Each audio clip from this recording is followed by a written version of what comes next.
Hi there.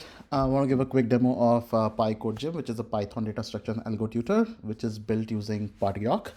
So this helps us learn Python. And what we can do is we can go and type in difficulty level. By default, it's selected easy. It selects easy, but you could change it to anything. And then you add a topic here. In my case, I'm just going to select arrays. And then in a few seconds, what this is going to do is it's going to present in front of me a challenge that I'm then supposed to code.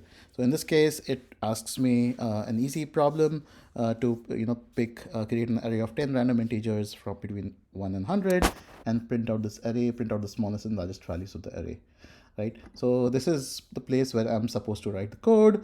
If I need hints or if I need some help, I have this hint section down below, and there's this chat where I can ask questions as well. So for the sake of this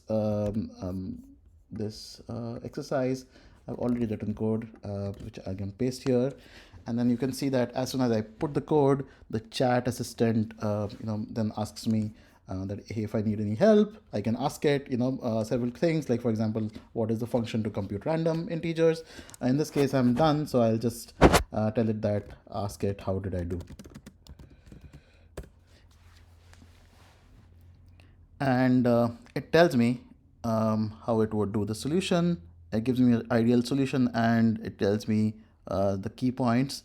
It says that I'm on right track, and what I should do. Said that, hey, compare the array values directly instead of using enumerate, and like some things. So it's pretty helpful, and I think it's I built this pretty quickly, so it was really delightful to use PartyRock to build this application. So I hope this helps other people as well. And that's the demo of PyCodeGym.